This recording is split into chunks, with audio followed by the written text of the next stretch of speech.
complicated, but if you think about it, it's really, really cool, and it's one of the things that I appreciate the most. He's the hero. He brings out the best in everyone around him. Yeah. He explains like the social link. Yeah. He just goes into their consciousness to grab whatever he needs. Yeah, exactly.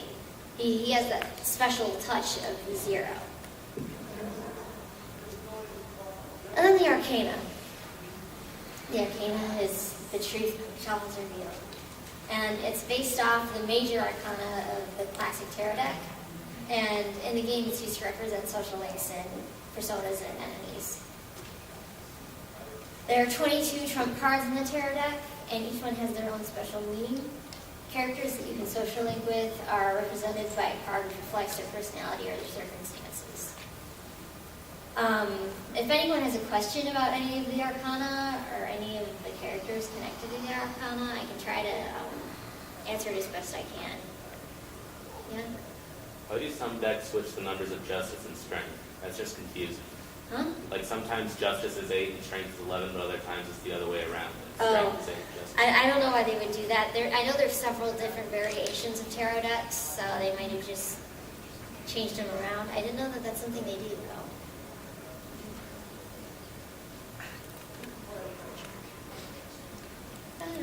Okay. Okay, I'll ask. Yeah? Where's Persona? Persona? No one yet mentioned Persona. Persona? You mean Tutty? Yeah. Teddy always goes around screaming out Persona. Isn't that a real representation? Hey, somebody has to give the big teddy bear some love. Usually we have a Teddy cosplayer that That comes is to the this thing, collective. but... That is the thing in all of us in the collective unconscious that makes us want to make terrible puns. And then,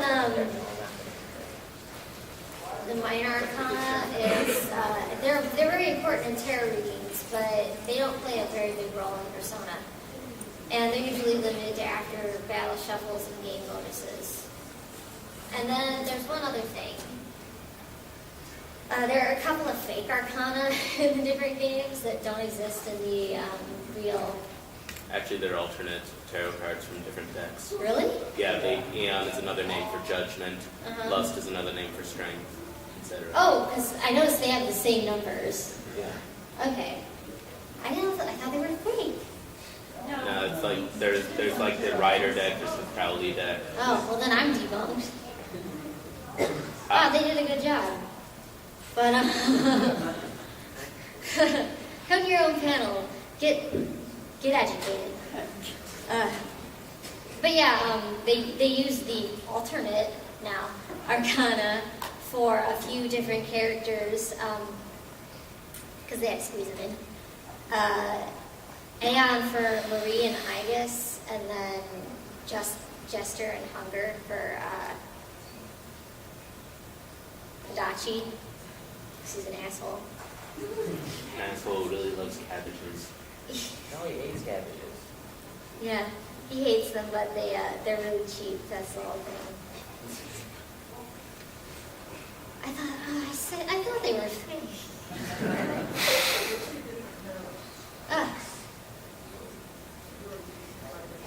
Well, I do know this.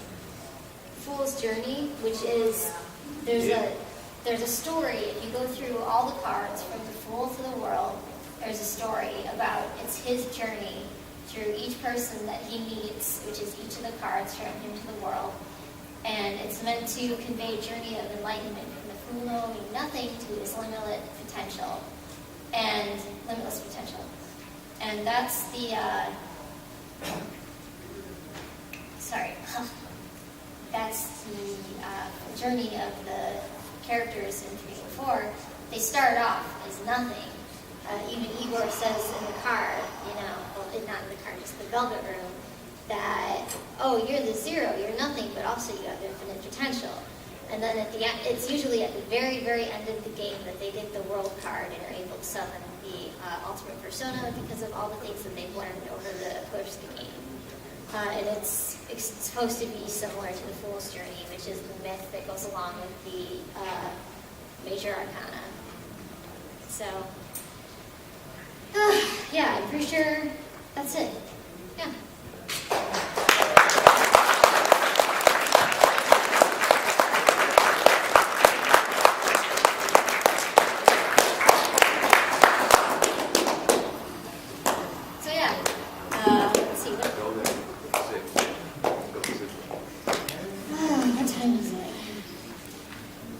20 after. I'm 18. Wow, we have time then. They gave me 2 hours because it's 9 in the morning. So if anyone has questions, comments, yeah? Since it was brought up with the judgment and the strength being the same number, we had that slide up. They actually did show the same numbers. Yeah, they did show the same number. I just didn't realize that they were different cards. That makes sense now. I mean, it's alternate cards and alternate decks. Yeah? I was just wondering what the Velvet Room is going to be in Persona 5, because in 1 and 2 it was a room, in 3 it was an elevator, and in 4 it was a limousine, so... I don't know. They haven't released any information about... Anybody have groundless speculation? Well, I do know that in Japan, Igor's voice actor is dead. Yes, which is why they had to recycle all this dialogue for the animation. Yeah, so they might, I don't know what they're going to do with Igor, if they're just going to get him. They're probably not going to replace him because voice acting is kind of, you keep a role forever. Yeah, in Japan, yeah. Yeah, so they might like replace Margaret with Igor. But Igor is so iconic, though. I know, but still. Maybe they'll pull like a Matrix with the oracles, explain away as they had to change for some reason or another. Or they'll, like, cut and paste words from his dialogue. And, you know, it'll be like... So they'll go... Maybe they'll bring back Filemon. Maybe they'll bring back Filemon. Oh, Philemon? Yeah, they could do that. They haven't used that guy in a while. The only hints that we have that he even exists is the butterfly theme in 3D. But he probably still does because Persona 4 Arena really heavily hints that Nyarlathotep is back. I didn't get to that part. Yeah, yeah. The That's malevolent twist. entity at the end, yeah. Yeah. That probably has to do with the Persona 4 Three. Arena Ultimax with the red fog. Yeah. Yeah. Wait, I thought that Igor was a creation of Philemon, so... He's a servant to Filemon. Yeah. So does that kind of like say that Philemon is in the games technically? Yeah, but not directly. He hasn't done anything directly since Persona 3. Fair enough. As for the speculations of developers for 5, I might be going to help this, but it could be that missing Malaysia plane. The what? The missing plane from Malaysia.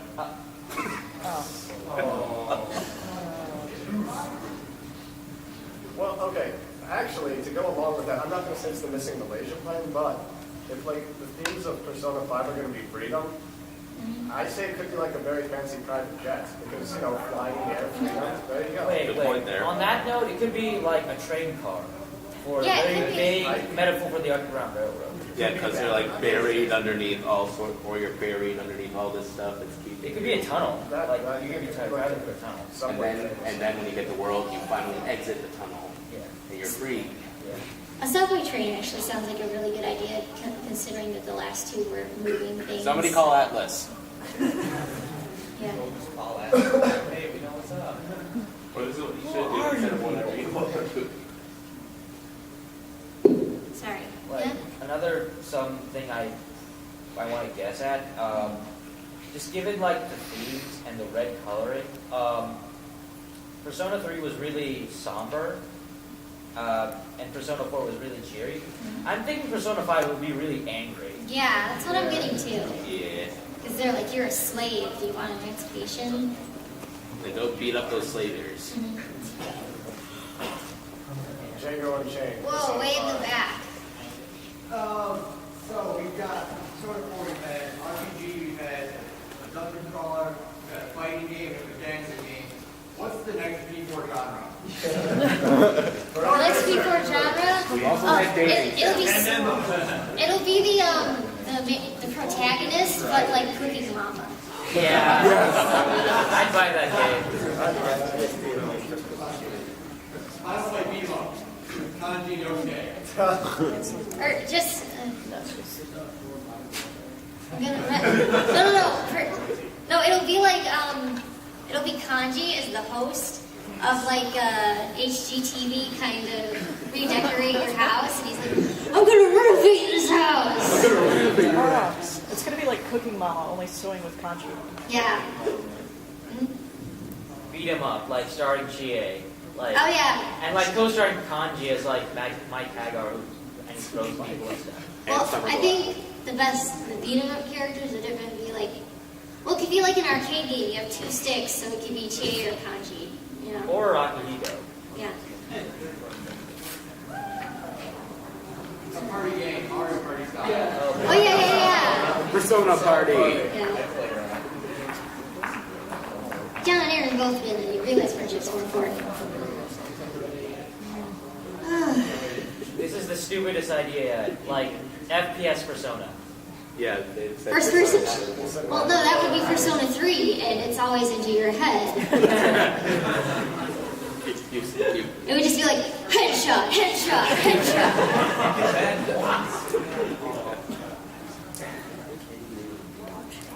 Madden, Persona 4. No, it would be either basketball or soccer, and there would be a policing simulator. Yeah.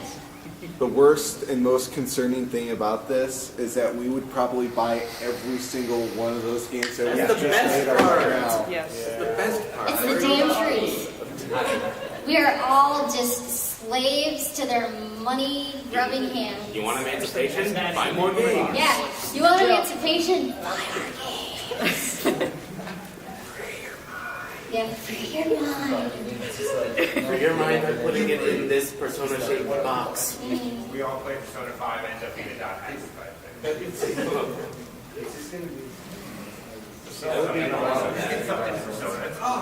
I would be fine with that.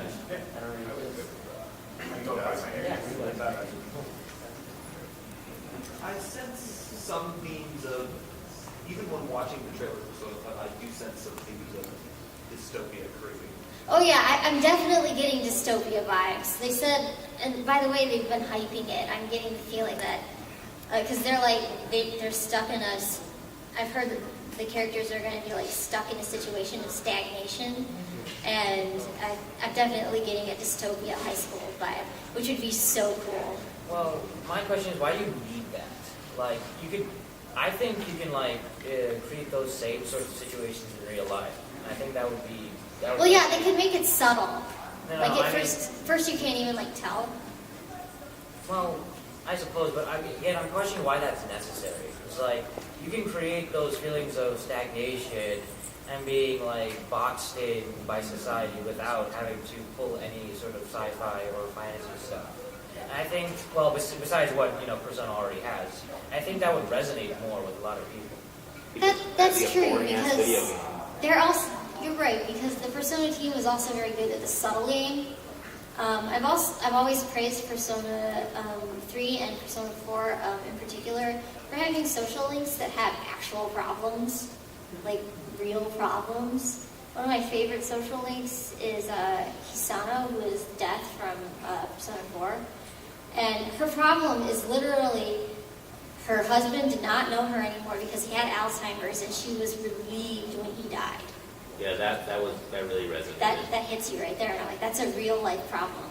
That's legit, So with that kind of subtle, masterful touch, they definitely could do it more like you say. Yeah. So far we've had we've had the tower and the TV. What do you think might be the next thing? That's a good idea. What will the next dungeon be?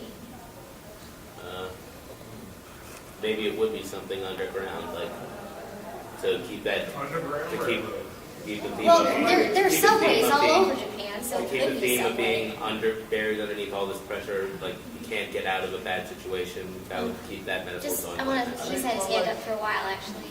Well, like, look at what the tower and the TV represented. The tower was like them climbing to, discover what was behind it all. It's like climbing to the truth, essentially. The TV was like trying to see the truth, because, you saw the true selves in the TV. So, based off that, like... But truth isn't the theme. Well, I mean, I know it's not exactly the theme, but, like, based off the fact that the tower was representing, like, climbing in order to find the answer, the TV was what it means to see the truth. Or seeing what you want. Or seeing what you want to see. Since this is like freedom-based, I had a thought going, but then I lost it. Yeah, I really wonder what they're going to do because the Tartarus was just straight up dungeon. Yeah. You? I was just going to point out the connection between his question and his, what the next dungeon would be, and then what the next velvet room, because in all of them, they're all tied. If you look at 3, the dungeon was a tower you're rising, and that's why the velvet room was an elevator that you were constantly rising. And then in 4, the dungeons took you to crime scenes. Included the TV to different crime scenes. Or like a TV studio, which is a place you'd find limousines. And that's why the velvet room was hard taking you from place. So if it is something underground with slavery, it doesn't make sense. It's an underground railroad. Yeah, way in the back in the block, Luke. I know in the first 3 games we've had Greek-themed main personas, and then in the 4th game we had Japanese. What do you think this would be for the 5th game? Like what? Honestly, I would love Abrahamic religion. I want Finnish mythology, damn it. Nobody ever uses it. Abrahamic religion, like characters from the Bible or the. Yeah, but then you get even more people calling the game Satanist. Who cares? There are so many mythological cool figures from the Bible, like Samson and Delilah, or We have Satan already. things like that. The Old Testament is just crawling with heroes like that could be used, and also not just Christian Abrahamic mythology, but also Jewish and Muslim Abrahamic mythology. Yeah? I want to see a lot more modern cryptids. We had Mothman in D3 before. Oh yeah, like you want to see like the Jersey Devils and stuff like that. Like that chupacabra. Yeah, and chemtrails. Yeah. So you want Slender Man in Persona?